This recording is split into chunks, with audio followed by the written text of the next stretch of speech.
অষ্টম শ্রেণী অর্ধবার্ষিক পরীক্ষার জীবন জীবিকা প্রথম অধ্যায়ের উত্তর সহকারে ফাইনাল সাজেশন। দেখো 1 নম্বর কোশ্চেন, কর্ম মোদের ধর্ম বলি কর্ম করি রাত্রি দিন এই সূত্রটির রচয়িতা কে? উত্তর হবে যতীন্দ্রমোহন বাগচি। 2, মজুদ খতিয়ান বা স্টক লেজার কি? একটি উত্তর হবে এটি পণ্যদ্রব্য বা খাদ্যদ্রব্যের তালিকা। খুবই ইম্পর্টেন্ট, এগুলো আমরা উত্তর সহকারে সাজেশন দিতেছি, কেউ উত্তর সহকারে দিবে না, শুধু প্রশ্ন দিয়ে দিবে, আমরা উত্তর সহকারে দিতেছি। তারপরে 3, ইভেন্ট ম্যানেজমেন্ট কি? উত্তর হবে অনুষ্ঠান ব্যবস্থাপনার পরিচালনা। তারপরে 4, ফায়ার ঢিল কি? উত্তর হবে অগ্নিকাণ্ড থেকে রক্ষার বৈজ্ঞানিক পদ্ধতি। 5, মজুদ খতিয়ানের ইংরেজি কি? উত্তর হবে স্টক লেজার। তারপরে 6, অতি মজুদায়নের ক্ষতিকর দিক কি? উত্তর হবে বাজারে নিত্য পণ্যের সংকট তৈরি করে। 7, অধ্যায়ের কোন অভিভাবক সমাবেশটি সফল হয়েছে? এখানে উত্তর হবে অভিভাবক সমাবেশ 2। তারপর সংক্ষিপ্ত প্রশ্ন আরও আছে, দেখো 1 নম্বর, দ্রুত পচনশীল দ্রব্যগুলো কি কি? এটা খুবই ইম্পর্টেন্ট, উত্তর হবে শাকসবজি, মরিচ, লেবু, কলা, কমলা, আঙ্গুর, আম ইত্যাদি। 2, মজুদ ব্যবস্থাপনা কি? দ্রব্যাদির মজুদ ব্যবস্থাপনা হলো কাঁচামাল এবং প্রস্তুত পণ্যসমূহ তৈরি, সংরক্ষণ এবং তা থেকে মুনাফা অর্জনের একটি নিয়মানুগ প্রক্রিয়া। তারপরে পাইকারি ক্রয় কি? উৎপাদকের নিকট থেকে বেশি পরিমাণে পণ্য ক্রয় করে খুচরা ব্যবসায়ীর নিকট অল্প পরিমাণে পণ্য বিক্রয় করে করার কাজকে পাইকারি ব্যবসা বলে বা পাইকারি ক্রয় বলে। তারপরে 4 নম্বর, পারিবারিক বাজেট কি?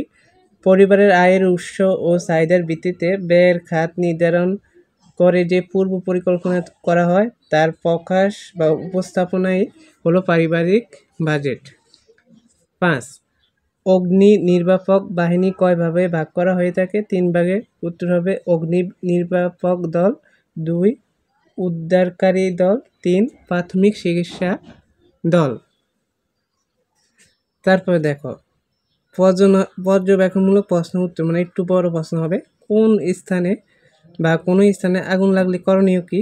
তো উত্তর লিখবা কোনো স্থানে আগুন লাগলে যা যা করতে হবে: 1, বিচলিত হওয়া যাবে না, 2, ফায়ার সার্ভিসের নাম্বারে 16163 নম্বরে কল দিতে হবে, 3, পরিধানের কাপড়ে আগুন লাগলে গায়ে ভেজা কম্বল জড়াতে হবে অথবা মাটিতে গড়াগড়ি দিতে হবে। তারপরে 3 নম্বর দিতে পারে আগুন নিয়ন্ত্রণ করা সম্ভব না হলে দ্রুত নিরাপদ স্থানে সরে আসুন এবং অন্যদেরকেও সাহায্য করুন বের হয়ে আসতে। 5 নম্বর দিতে পারো বাসায় আগুন লাগলে আগুনের ধরন বুঝে তা নির্বাপনের চেষ্টা করুন। গ্রামে চুলায় আগুন ধরলে ভেজা খাতা বা বস্তা ইত্যাদি দিয়ে ঢেকে দিলে আগুন নিভে যাবে। 2 নম্বর প্রশ্ন, মজুদ খতিয়ান ব্যবহারের সুবিধা কি কি? পরিবারে মজুদ খতিয়ান ব্যবহারের ফলে প্রতিটি পণ্য কি পরিমাণ মজুদ আছে, কি পরিমাণ পণ্য নতুন ক্রয় করতে হবে তা সহজে জানা যায়। এছাড়া নিত্য প্রয়োজনীয় পণ্যের শূন্যতা বা আধিক্যের কারণে নষ্ট হওয়ার সম্ভাবনা কম থাকে। তারপরে দেখো এখানে তোমাদের একক কাজের পরিবর্তে আবার দলগত কাজ দিবে, তো দলগত কাজ বা একক কাজ এটা দিতে পারে। সাপ্তাহিক পারিবারিক মজুদ পরিকল্পনা তৈরি করতে হবে, তো কাজের ধরন একক কাজ, উপকরণ পাঠ্য বই, চক, মার্কার, ডাস্টার ইত্যাদি।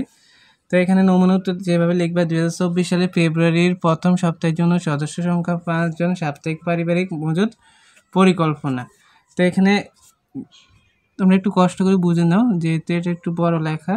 তো এখানে নং লিখবে 1 থেকে 10 পর্যন্ত, তারপরে পণ্যের নাম লিখবে চাল, ডাল, আটা, তেল, পেঁয়াজ, চিনি, আদা, রসুন, লবণ, আলু।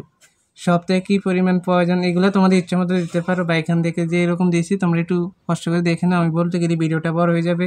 কী পরিমাণ আছে, তারপরে কী পরিমাণ ক্রয় করতে হবে, আনুমানিক মূল্য কত, তোমরা এগুলা তোমার আন্দাজ মতো দিয়ে দিবা, আর না পারলে এখান থেকে দিয়ে দিবা। এটা খুবই ইম্পর্টেন্ট, এটা ভালো করে দেখবে তোমরা। তারপরে পারিবারিক আর্থিক সহযোগিতামূলক কাজের তালিকা প্রণয়ন, তো কিভাবে করবে দেখো। আর্থিক সহযোগিতামূলক কাজ আর এখানে সম্ভাব্য আয়, আনুমানিক আর্থিক মূল্য দিবা। তো এখানে এগুলো লিখতে পারো: 1, নিজের পোশাক নিজে ইস্ত্রি করা, 2 গৃহকর্মী বাবদ খরচ কমিয়ে পরিবারের বিভিন্ন কাজ করা। এটা পাঠ্য বই পৃষ্ঠা 3 এ আছে, দেখবে এগুলা পাঠ্য বই পৃষ্ঠা 3 এ আছে। এটা দেখো, এটা একটু ভালো করে দেখো, এটা পৃষ্ঠা 17-18 এর। তোমার পরিবারের মজুদ ব্যবস্থাপনার লক্ষ্যে তুমি কি কি পদক্ষেপ নিয়েছো? তো এখানে লিখবা আমার পরিবারের মজুদ ব্যবস্থাপনার লক্ষ্যে আমি যে যে পদক্ষেপ নিয়েছি। 1, পরিবারে যেসব নিত্য পণ্যের প্রয়োজন সেগুলোর তালিকা তৈরি করেছি। তারপরে 2, দ্রুত পচনশীল পণ্যগুলোকে পৃথক করেছি। 3, পরিবারের চাহিদা ও আয়ের উপর ভিত্তি করে সাপ্তাহিক ও মাসিক পারিবারিক মজুদ খতিয়ান বা স্টক লেজার তৈরি করেছি। 4 নম্বরে হয়েছে মজুদ খতিয়ানে স্টক লেজার পণ্যের নাম, পরিমাণ ও মূল্য অনুমান করে নির্ধারণ করেছি। 5, দ্রুত পচনশীল পণ্য বাদে দাম ও সময় বাঁচানোর জন্য মাসের শুরুতে পাইকারিভাবে অন্যান্য পণ্য ক্রয়ের ব্যবস্থা করেছি। তো এটাই হচ্ছে তোমাদের প্রথম অধ্যায়ের পূর্ণাঙ্গ ফাইনাল সাজেশন। তারপর আরেকটা প্রশ্ন দেখতে পারো যে ফায়ার ডিল সম্পর্কে। হ্যাঁ, এটা খুবই ইম্পর্টেন্ট আছে, এটা একটু দিয়ে দেয় তোমাদের। ফায়ার ডিল পরিচালনায় কী কী সবল ও দুর্বল দিক তোমার চোখে পড়েছে তা উল্লেখ করো। তো এখানে উদ্দেশ্য লিখবা ফায়ার ডিল পরিচালনা সম্পর্কে জানতে পারবে। কাজের ধরন একক কাজ। নমুনা উত্তর ফায়ার ডিল পরিচালনায় আমার চোখে নিম্নলিখিত সবল ও দুর্বল দিক ধরা পড়েছে। তো সবল দিক আর হচ্ছে দুর্বল দিক। 1 নম্বরে লিখবা ফায়ার ডিল ইভেন্টে প্রয়োজনীয় প্রশিক্ষণ কর্মী উপস্থিত ছিল। আর এখানে লিখবা প্রতিবন্ধীদের জন্য আলাদা ব্যবস্থা ছিল না। 2, প্রয়োজনীয় বাজেট ও সরঞ্জামাদি ছিল। তারপর এখানে 2 লিখবা প্রাথমিক চিকিৎসা প্রদানকারী সরঞ্জামের ঘাটতি ছিল। এখানে 3 লিখবা ইভেন্টটি খোলা মাঠে পরিচালনা করা হয়েছিল। এখানে লিখবা 3, অনুষ্ঠানের শেষ দিকে বিশৃঙ্খলা তৈরি হয়েছিল।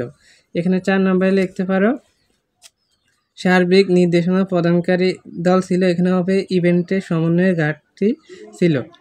তারপর এখানে 5 নম্বরে লিখবা নির্দিষ্ট সময়ের মধ্যে ইভেন্ট সম্পূর্ণ হয়েছিল। এখানে লিখতে পারো 5 নম্বরে আলাদা কোনো নিরাপত্তা বেষ্টনী ছিল না। তো এই 5টা, একদিকে হচ্ছে সবল দিক আর একদিকে হচ্ছে দুর্বল দিক, বা এটাকে পার্থক্য আকারে আসতে পারে, পার্থক্য লিখলে হবে এখানে। তারপরে আমরা যদি আরেকটা একটু দেখি, তোমরা এটা পারবা, আমি একটু বলে দিতেছি। এটা ঘ নম্বর দেখো, তোমার শিক্ষা প্রতিষ্ঠানে 21শে ফেব্রুয়ারি আন্তর্জাতিক মাতৃভাষা দিবস যথাযথ মর্যাদার সঙ্গে পালনের লক্ষ্যে একটি অনুষ্ঠান সূচি তৈরি করো। তো এটা তোমরাই পারবা। প্রথম অনুষ্ঠানের স্থান লিখবা, সময় লিখবা, অনুষ্ঠানের লক্ষ্য, অনুষ্ঠানের কার্যসূচি তোমরা একবার দেখে নাও কী কী থাকবে এখানে। কার্যসূচির মধ্যে অনুষ্ঠানের সূচনা, সঙ্গীত পরিবেশনা, স্বাগত বক্তব্য, তারপরে বক্তব্য, পুরস্কার ও সম্মাননা, প্রধান অতিথির বক্তব্য, সমাপনী, শেষ। তো এভাবে তোমরা লিখতে পারবে। হ্যাঁ, তো আশা করি তোমরা ভিডিওটা দেখে অনেক উপকৃত হয়েছো। আমাদের পরবর্তী সাজেশনগুলো পেতে চ্যানেলটি সবাই সাবস্ক্রাইব করে রাখবে। ধন্যবাদ সবাইকে।